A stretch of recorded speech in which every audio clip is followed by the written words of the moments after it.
안녕하십니까. 2024년 4월 21일 최병무의 팩트 시작하겠습니다. 지난주 사실 정치권에 상당히 큰 논란 중에 하나가 이화영 전 경기도 평화부지사의 술판이었죠. 근데 그 논란이 진전되고 검찰이 반박하고 그러면서 사실상 그 사실관계는 끝났습니다. 그런데도 민주당은 계속해서 이런 주장을 늘어놓고 있는데 그 이유가 뭘까? 이걸 말씀을 드리려고 합니다. 자, 제가 왜 이화영 술판이 허위로 사실상 끝났다 이렇게 말씀을 드리냐면, 이게 이제 최초로 얘기했던 거는 4월 4일, 물론 그 전에 뭐 유튜브에서 일부 얘기했다고는 하지만 법정에서 이화영이 얘기한 건 4월 4일입니다. 그때 요지는 이겁니다.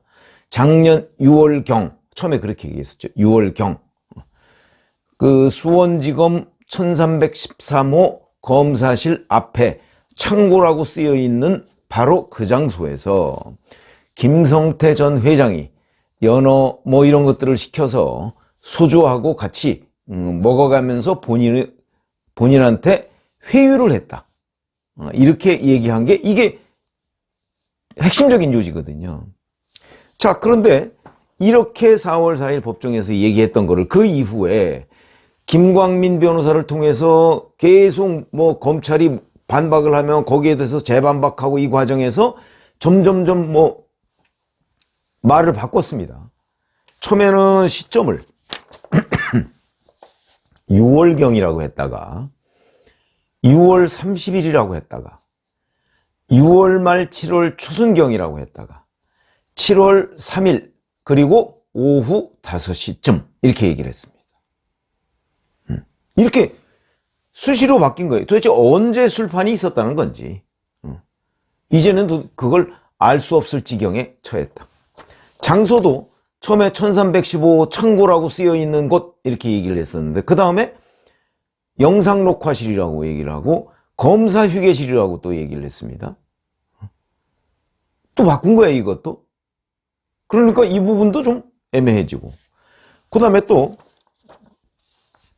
처음에는 술 먹고 거기서 술을 먹고 얼굴이 벌개져서 좀 진정을 시킨 뒤에 구치소로 복귀했다 이런 식으로 얘기했는데 엊그제는 김광민 변호사가 종이컵에 뭘 따라주길래 입을 댔더니 술이라서 안 마셨다 이렇게 얘기했습니다.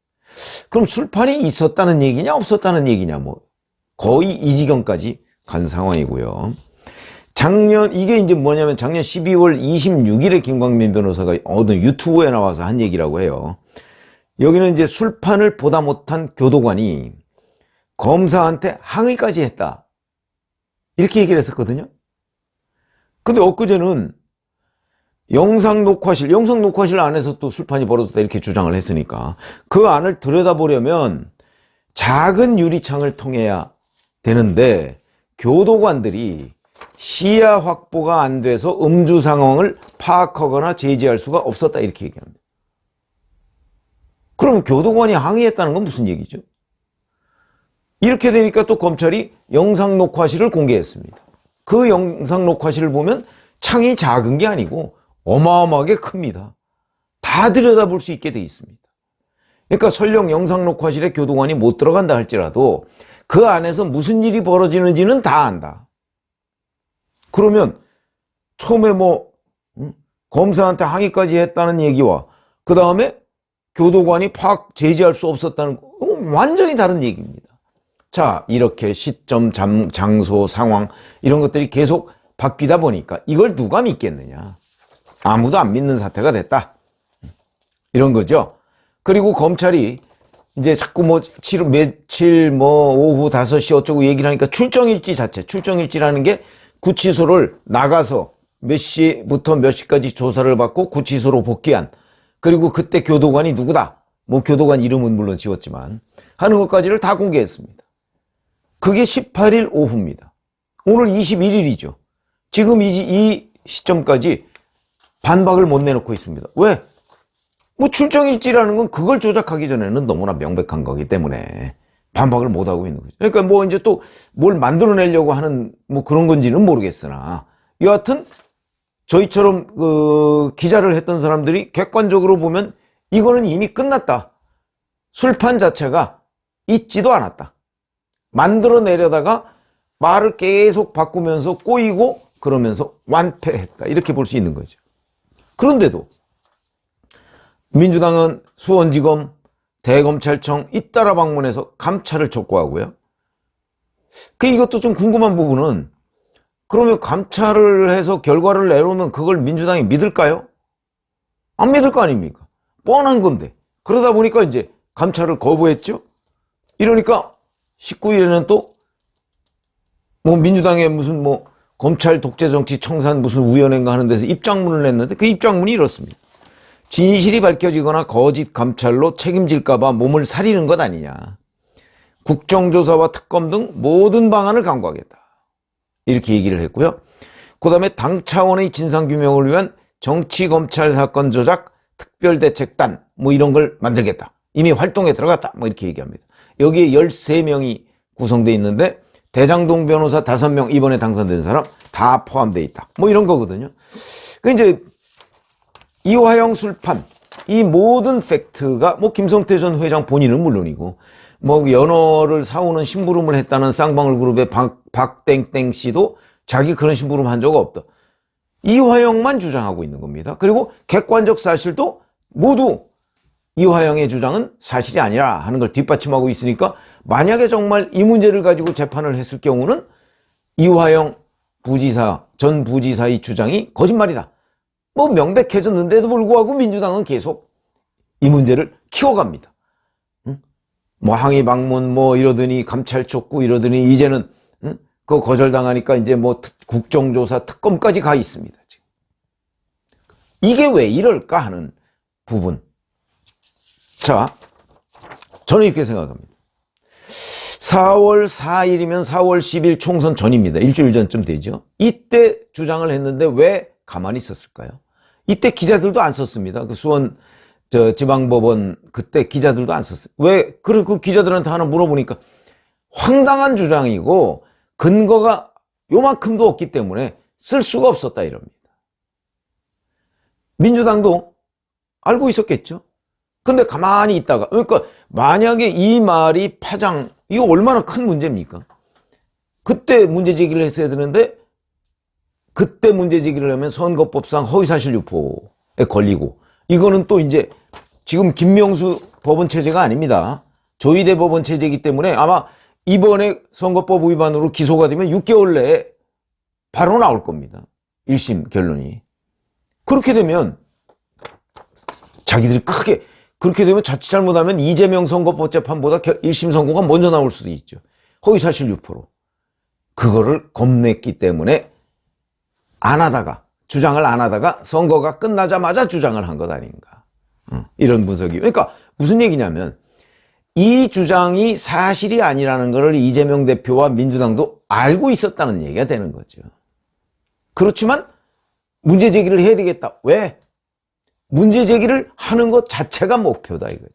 그럼 왜 이걸 목표로 삼았을까? 6월 7일에 이화영 전 부지사의 1심 선고가 있습니다. 뇌물 정치자금법 위반, 그 다음에 바로 이 대북송금 문제. 이화영 전 부지사의 뇌물 정치자금법 위반은 이재명 대표와는 직접적으로 관련이 없습니다. 대북송금은 직접적으로 관련이 있죠. 경기도 그 사업 중에 하나인 북한의 스마트팜 사업, 그걸 대납해 준 거고, 이재명 경기도지사의 방북, 그 비용을 대납해 준 거기 때문에 직결됩니다. 그러니까 거기서 대북송금 부분에 관한 이화영의 혐의가 유죄가 되면 이거는 곧 이재명이 공범이 될 가능성이 대단히 높은 거죠. 그렇기 때문에 이화영의 대북송금에 관한 이 혐의가 6월 7일에 유죄가 나온다고 하더라도 이재명 부분을 거기서 떼내려고 하는 거죠. 어떻게 떼내느냐? 이화영의 대북송금 부분은 검찰이 회유한 결과로 지금 법원이 속아서 이렇게 한 거지, 이거는 사실하고 달라. 그걸 지금부터 군부를 떼기 시작하는 거예요. 이 자체가 목표였다는 거죠. 처음부터. 그러니까 이화영 술판의 사실 여부는 중요한 게 아닙니다. 그러면 끝내 어떻게 하려고 하느냐? 그냥 이렇게 끌고 가는 거죠. 6월 7일 그 이후까지 계속 이렇게 끌고, 그러니까 판을 키워가면서 그게 이제 이런 거예요. 자, 이게 이제 회유의 결과다. 그러니까 이런 작업이 저는 작년 7월 이화영 진술 뒤집기 이때부터 계속 있었다고 봅니다. 그러니까 작년 12월에 김광민 변호사가 유튜브에 나가서 뭐 술 얘기를 처음 꺼냈을 때 그때도 이미 진행되고 있었던 거죠. 이런 이른바 공작이 진행되고 있었던 겁니다. 그러다가 4월 4일 법정에서 정점을 찍었고, 그리고 이제 6월 7일 선고 때 이화영이 유죄가, 대북송금 부분에 관해서 유죄가 나와도 그거는 검찰의 회유 결과 또는 김성태의 회유 결과다. 이제 이렇게 얘기하고, 회유에서 이화영이 그렇게 얘기했는데 이게 이재명하고 무슨 상관이야? 이런 주장을 하기 위해서 술판 얘기를 꺼낸 거라는 거죠. 그러니까 이 술판의 진실 여부는 이재명 대표는 관심이 없습니다. 그냥 판만 키워가면 언론이 어떻게 쓸까요? 진실공방으로 보도하겠죠. 저는 그래서 그 매체들이 이걸 진실공방으로 보도하는 것 자체가 말이 안 된다 이렇게 생각합니다. 제가 방송에서도 그렇게 얘기한 적이 있습니다. 왜? 진실공방은 이미 끝났는데 공방이 아니다 이건. 어느 한쪽이, 그러니까 검찰이 지금 진실을 얘기하고 있고 그 부분을 이화영과 민주당이 계속해서 비틀고 있는 거죠. 왜곡하고 있는 거지. 이게 어떻게 진실공방이냐. 기자가 봐라. 진실은 이미 판명이 됐다. 아니, 말을 수도 없이 바꾸면 그게 사실이 아니라는 걸 입증하는 거 아닌가요? 저는 그렇게 보는데 지금 민주당이 노리는 것, 바로 이걸 언론 매체에서 진실공방으로 보도해가면서 6월 7일 이후까지 끌고 가는 것을 목표로 삼고 있다는 거죠. 그리고서 6월 7일 1심에서 대북송금에 관한 유죄 선고가 나왔을 때는 이건 회유의 결과다. 검찰의 회유, 김성태의 회유, 이런 결과다. 이렇게 주장하기 위한 포석이다. 이런 거죠. 왜냐하면 그렇게 되고 나서 6월 7일 대북송금에 관한 유죄 선고가 1심에서 나오면 아마 수원지검이 이재명 대표를 대북송금 문제에 관해서 기소할 겁니다. 그러면 그때도 계속 회유의 결과를 이재명 대표는 주장하면서 시간을 끄는 거죠. 그러면 언론 매체는 이걸 똑부러지게 이게 거짓말이다, 이화영이 거짓말했다 하는 걸 똑부러지게 얘기 못합니다.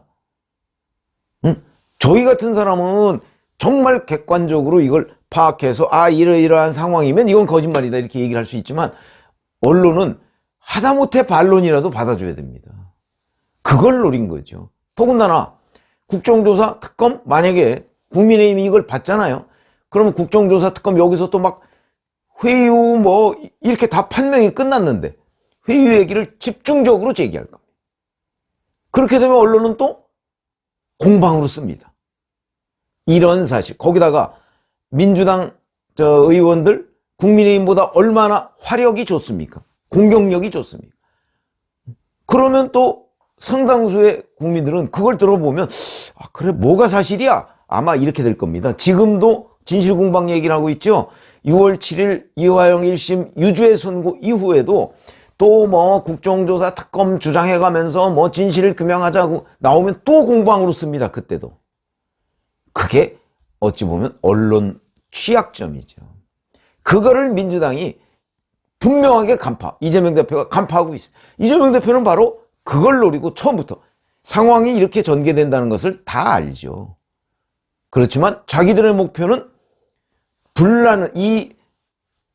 대북송금 문제에 관한 이화영의 진술이 회유다 하는 부분을 계속 주장해서 어느 한쪽으로 딱 진실, 팩트가 확인되지 못하도록, 그리고 언론이 확인됐다 이렇게 못 쓰도록 하기 위한 게 목표지, 이 사실관계는 관심이 없다. 사실관계는 자기들도 이미 알고 있으니까 이런 겁니다. 그래서 이 판을 아마 이렇게 팩트로는 이미 끝났는데 이재명 대표와 민주당은 계속 끌고 갈 걸로 보인다. 이유는 문제제기, 의혹제기 자체가 목표이기 때문에 이렇게 말씀을 드립니다. 고맙습니다.